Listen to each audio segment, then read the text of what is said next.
Isa ka ba sa wondering kung yung partner mo sa long distance relationship niyo, totoo yung nararamdaman sa'yo?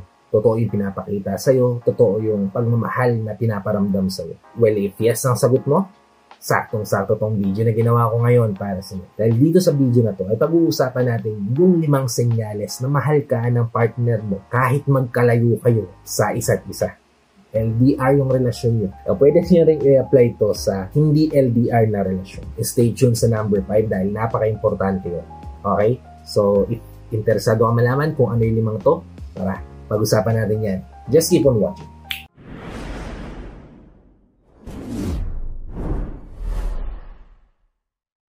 Hi, I'm Gary Opimo at gumagawa ako ng mga videos na katulad nito para matulungan ka na maging best version ng sarili mo at may bigay mo yung best self mo, syempre, sa taong mahal mo. Kaya kung bago ka pa lang dito sa channel ko, please consider liking this video. Hit the subscribe button and the notification bell para lagi kang updated sa mga videos na katulad nito na i-upload pa natin sa inaharap.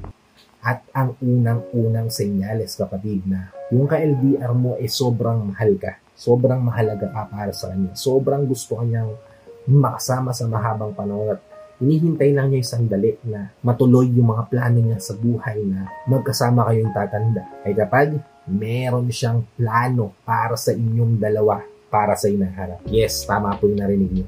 Kung ang isang tao ay may plano para sa inyong dalawa, ibig sabihin lang nun, hindi lang basta today yung iniisip niya.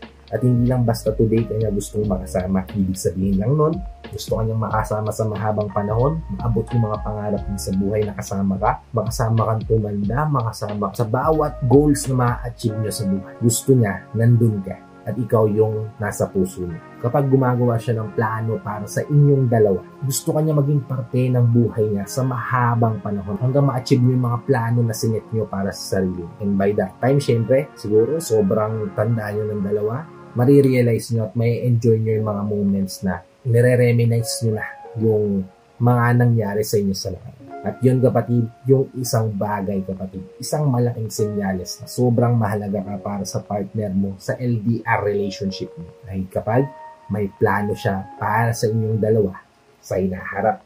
Okay, proceed tayo sa ikalawa, which is sinasama ka niya sa mga masasayang yugto ng childhood life niya. Alam mo ba yung totoong kwento ng buhay niya?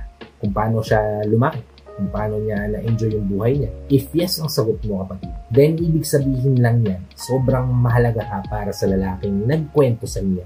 Kasi para sa aming mga kalalakihan, kapag nababanggit namin sa partner namin o sa babaeng mahalaga para sa amin yung mga masasayang yugto ng buhay namin, ng mga kabataan namin, ibig sabihin lang nun, kapatid, ini-open namin yung sarili namin sa inyo.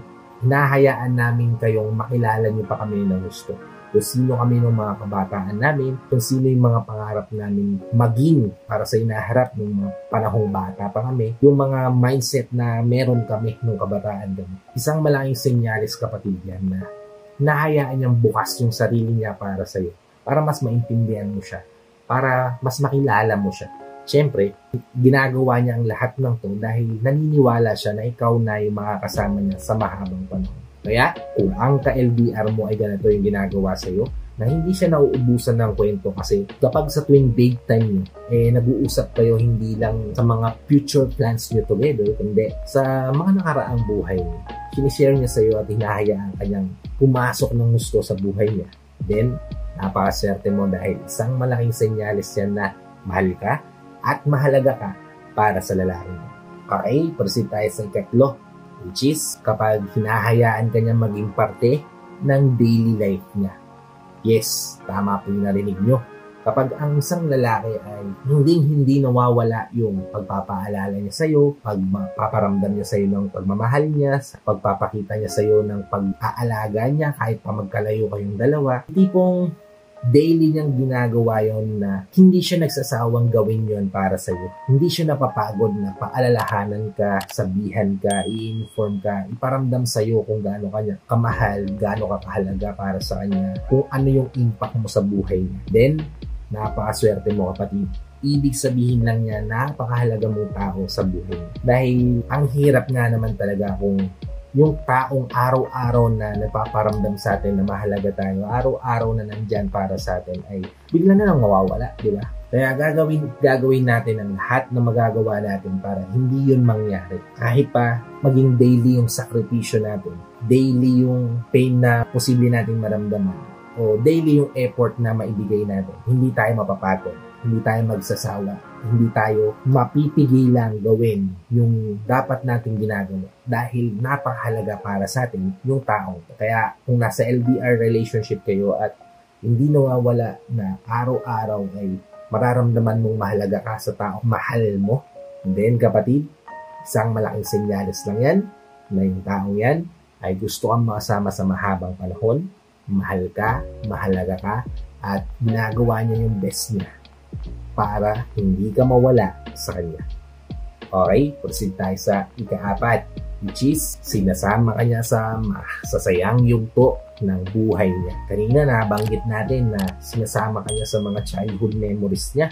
Pinapaalam niya sa'yo dahil nahayaan ka niyang pumasok ng buong buo sa buhay niya. Makilala mo siya ng gusto. Dito sa pagkakataong to, kapatid, pinapakita niya sa'yo na kaya niya maging masaya nang hindi niya na-hurt yung feelings mo. Ibig sabihin, kapatid, kung para sa kanya mas mahalaga yung nararamdaman mo at mas mahalaga para sa yung mental health mo, then gagawin niya yung best niya para maging masaya sa mga bagay na hindi ka mag-worry, hindi ka mag-iisip, hindi ka mag-overthink. At sinasama ka niya doon sa mga bagay. Halimbawa, kahit na nagpaalam siya sa'yo, nalalabas sila ng tropa niya, magka-LDR kayo tapos in-inform ka niya na lalabas siya kasama ng mga tropa niya. At mas pinili niya na mag-stay at mag-usap sa'yo, mapagkwentuhan sa'yo, mapagpulitan sa'yo dahil ayaw niyang maruwin yung mental health mo o mag-overthink ka. Then, isang malaking senyales lang yan, kapatid, na yung lalaking yan ay sobrang pinapahalagahan niya yung relasyon niyo. Ikaw mismo. At kapag nakakilala ka na ng ganyang lalaki o ganyan na yung pinaparamdam at pinapakita sa'yo ng lalaking napili mo ngayon, wag mo na siyang pakakawalan dahil napakaswerte sa tao niya. Okay, proceed tayo sa ika-5. Last but not least, kapatid, ika-5 bagay na ginagawa ng lalaki sa LDR para maiparamdam sa iyo kung gaano kakahalaga para sa kanya. Ito yung napaka-importanting bagay, kapatid. Yung consistency. Yes, tama po yung narinig nyo, consistency. Kasi nasa long distance relationship kayo. Halimbawa, nasa Barangay siya, tapos ikaw nandito sa Pilipinas. Even if alam mo na posibleng wala siyang signal dahil nasa laot siya, nasa karagatan siya, di ba?